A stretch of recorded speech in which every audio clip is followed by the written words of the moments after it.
할렐루야. 오늘도 귀한 첫 시간을 주님과 동행하기를 기뻐하시는 우리 동문선교교회 성도님들에게 하나님의 은혜가 함께하기를 축복합니다. 함께 신앙 고백하시겠습니다. 전능하사 천지를 만드신 하나님 아버지를 내가 믿사오며 그 외아들 우리 주 예수 그리스도를 믿사오니 이는 성령으로 잉태하사 동정녀 마리아에게 나시고 본디오 빌라도에게 고난을 받으사 십자가에 못 박혀 죽으시고 장사한 지 사흘 만에 죽은 자 가운데서 다시 살아나시며 하늘에 오르사 전능하신 하나님 우편에 앉아 계시다가 저리로서 산 자와 죽은 자를 심판하러 오시리라. 성령을 믿사오며 거룩한 공예와 성도가 서로 교통하는 것과 죄를 사하여 주시는 것과 몸이 다시 사는 것과 영원히 사는 것을 믿사옵나이다. 아멘. 찬송가 85장 찬송드립니다.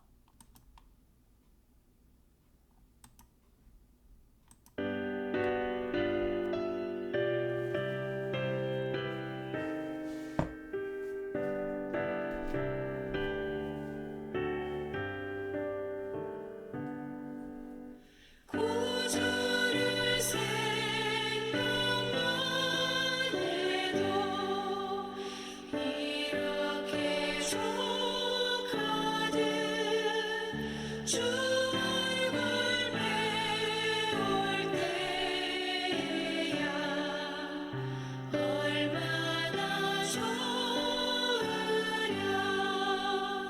만민의 구주 예수의 귀하신 이름은 천지에 있는 이름 중 비할 데 없도다.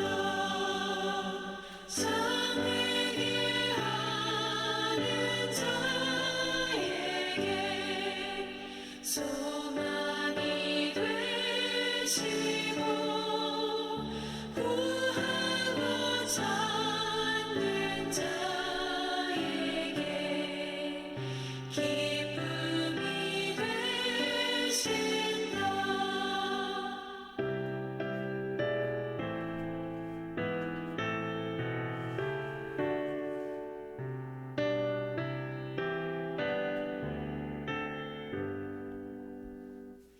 예수의 넓은 사랑을 어찌다 말하랴.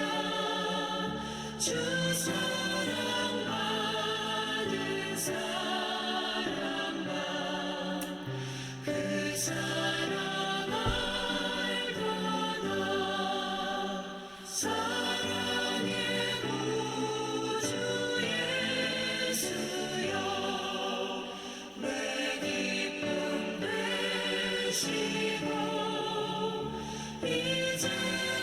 이제로부터 영원히 영광이 되소서. 아멘.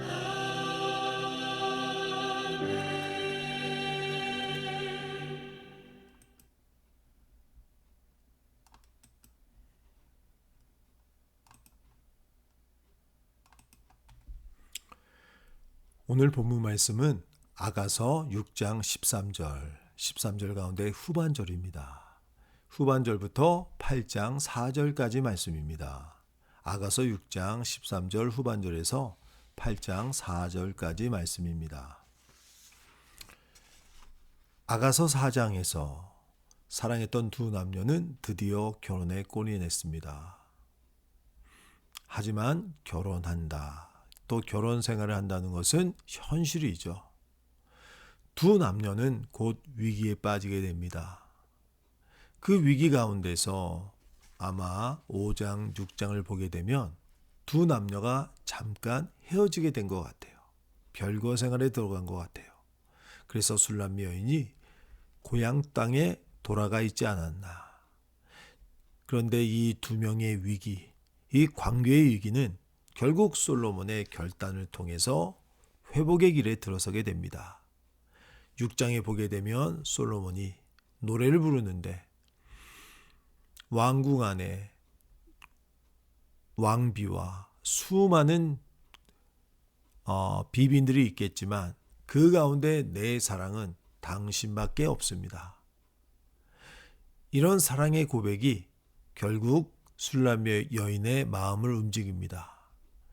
그래서 다시 한번 3장에 이어서 다시 한번 수레를 보내서 술람이 여인을 초청하는 그 부름에 대해서 결국 어떻게 했을까요? 술람 여인은 그 수레를 탔습니다. 탔기 때문에 오늘 6장 13절 후반절부터 나오고 있는 이 노래의 배경을 보게 되면 술람 여인이 왕궁에 돌아와서 솔로몬이 이를 위해서 기쁨의 잔치를 벌인 것 같습니다. 그 가운데서 술람 여인이 많은 무희들 가운데서 춤을 추어서 이를 통해서 솔로몬을 다시 한번 기쁘게 만듭니다. 이런 배경 가운데서 아가서 말씀, 오늘 본문 말씀의 은혜를 함께 나눴으면 합니다. 6장 13절 후반절에 보면 너희가 어찌하여 마하나임에서 춤추는 것을 보는 것처럼 술람미 여자를 보렸느냐라고 하고 있습니다. 마하나임은 두 군데의 물이다. 두 군데의 물이라는 그런 의미를 가지고 있습니다. 그래서 이를 비유적으로 해석해서 즉 무리들이 두 무리로 나누어져 춤을 추고 있는데 그 가운데 술람미 여인이 춤을 추고 있는 거예요. 이런 의미에서 생동감 있게 공동 번역을 했는데 제가 한번 읽어드리겠습니다. 두 줄로 돌아가는 무희들 가운데서 춤추는 술람미 아가씨를 보는 것이 어떠냐. 두 줄로 돌아가는 무리들 가운데서 이렇게 하면 좀 이해가 되시겠죠? 그래서 지금 술람미 여인은 기쁨에 넘쳐서 춤을 추고 있는 겁니다. 그래서 7장 1절부터 6절에 보면 7장 1절에서 7절까지겠네요. 7절까지의 말씀을 보게 되면 다시 한번 남자가 여자를 향해서 그 아름다움을 노래하고 있는 부분이 나오는데 1장에서 한번 그랬고 또 4장에서 한번 그랬고 6장에서 한번 그랬고 네 번째로 다시 한번 술람 여인의 아름다움에 대해서 노래하고 있죠. 그런데 7장에서 이 노래는 이전의 노래와는 좀 다르게 어디부터 출발하고 있느냐? 신을 신은 발부터 출발하고 있습니다. 보통은 머리부터 발끝까지 위에서 아래로 내려왔는데 이번에는 아래에서 위로 올라왔습니다. 왜 그렇겠습니까? 귀한 자에 따라 신을 신은 내 발이 어찌 그리 아름다운가. 그 발로 지금 술람 여인이 무엇을 하고 있습니까? 춤을 추고 있는 것이죠. 그러다 보니까 발부터 그 아름다움을 묘사하고 있습니다. 그러면서 6절에 보면 사랑아 내가 어찌 그리 아름다운지 어찌 그리 화창한지 즐겁게 하는구나 라고 말하고 있습니다. 사랑아 내가 어찌 그리 아름다운지, 즉 술람 여인의 춤은 솔로몬 왕을 기쁘게 만들어 주었습니다. 시편 30편 11편에 보면 우리가 잘 아는 말씀 가운데서 이런 말씀이 있습니다. 주께서 나의 슬픔이 변하여 내게 춤이 되게 하시며 나의 베옷을 벗기고 기쁨으로 띠띠우셨나이다.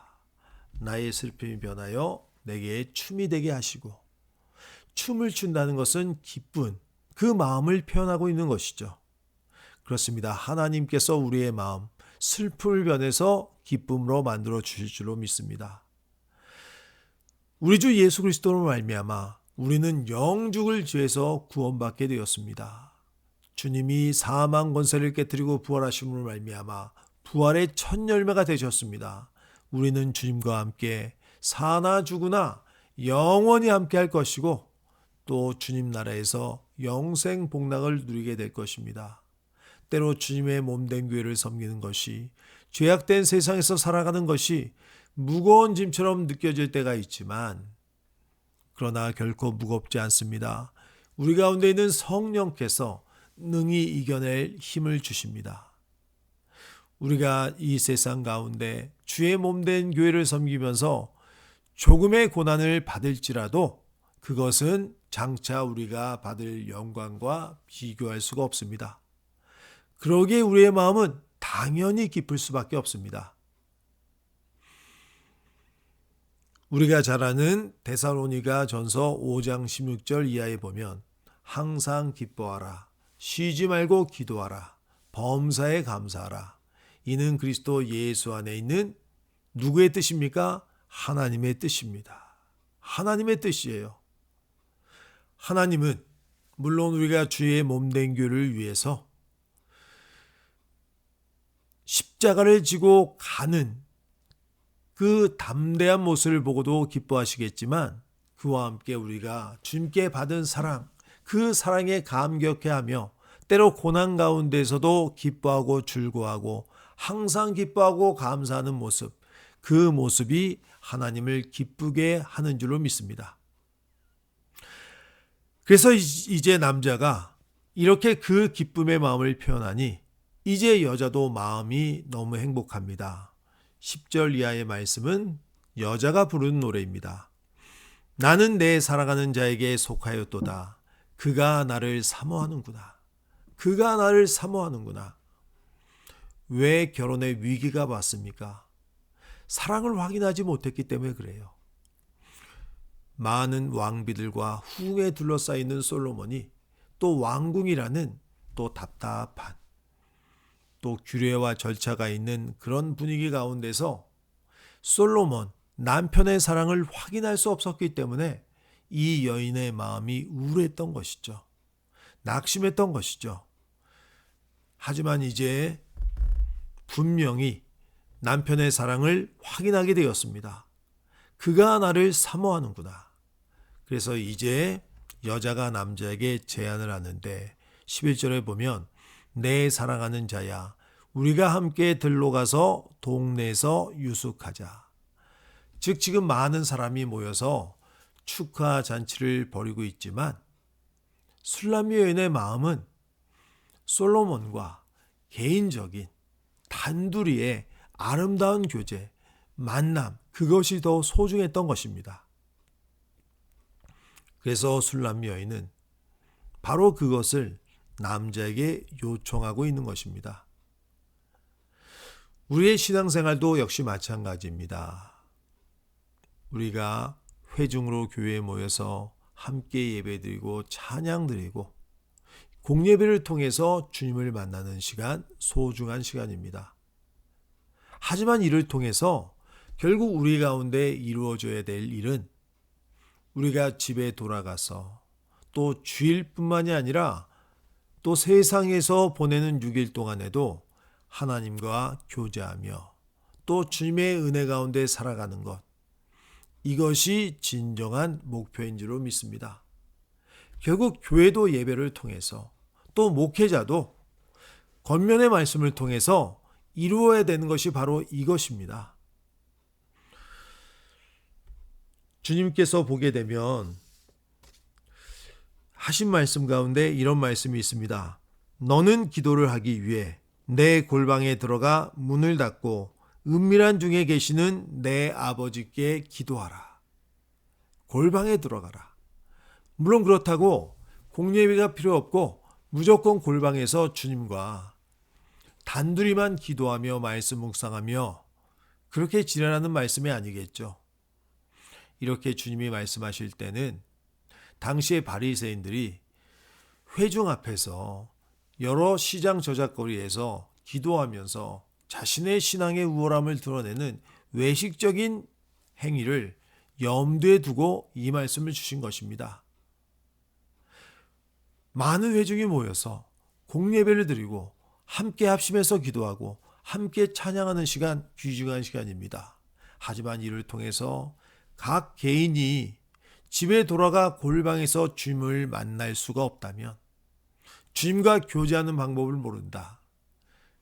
이것은 큰 문제인 것입니다.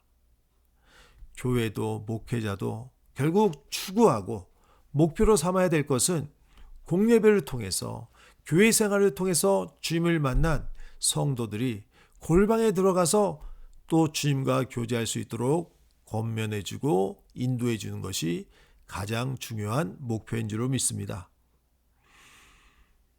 또 8장 1절 말씀해 보면 또 이렇게 말하고 있습니다. 내가 내 어머니의 젖을 먹은 오라비 같았더라면 내가 밖에서 너를 만날 때 입을 맞추어도 나를 업신 여길 자가 없었을 것이라. 이 말씀이 의미하고 있는 바가 무엇입니까? 즉 왕궁에서 술람 여인은 이 왕궁이란 곳이 굉장히 근엄한 곳이지 않습니까? 우리가 드라마를 통해서 조선시대 왕궁 생활이나 또 과거 유럽의 왕궁 생활을 묘사한 그런 드라마들을 한번 머리에 떠올려 보십시오. 굉장히 격식이 있고 절차가 있고 여러 가지 규례가 있어서 함부로 왕이 아내 되는 왕비에게 후궁에게 마음껏 사랑의 표현을 할 수가 없어요. 또 반대 입장에서 왕비나 후궁도 함부로 왕에게 사랑의 표현을 할 수가 없는 것이죠. 바로 여기에서 이 결혼 생활에 위기가 찾아왔던 것입니다. 그래서 바로 술람 위원이 1절에서 8장 1절에서 이렇게 말하고 있는 거예요. 같이 피를 나눈 젖을 먹은 오라비 같았더라면 좀 더 편하게 대할 수 있을 텐데 당신에게 이렇게 대하지 못해서 내가 이렇게 마음의 병이 들었었습니다. 결국 당신을 떠나갈 수밖에 없었습니다.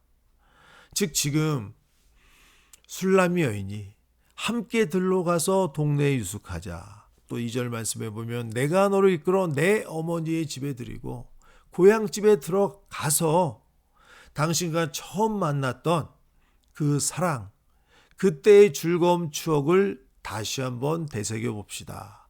라고 말하고 있는 것입니다. 그렇습니다.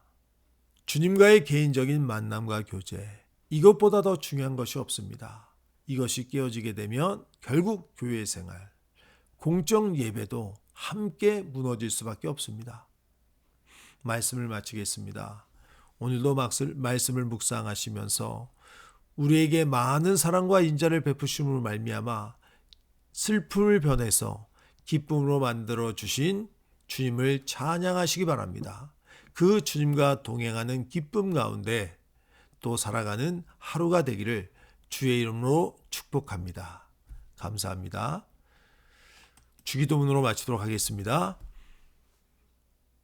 하늘에 계신 우리 아버지여, 이름이 거룩히 여김을 받으시오며 나라의 임하옵시며 뜻이 하늘에서 이루어진 것 같이 땅에서도 이루어지이다. 오늘날 우리에게 일용할 양식을 주옵시고 우리가 우리에게 죄 지은 자를 사하여 준 것 같이 우리의 죄를 사하여 주옵시고 우리를 시험에 들게 하지 마옵시고 다만 악에서 구하옵소서. 대개 나라와 권세와 영광이 아버지께 영원히 있사옵나이다. 아멘.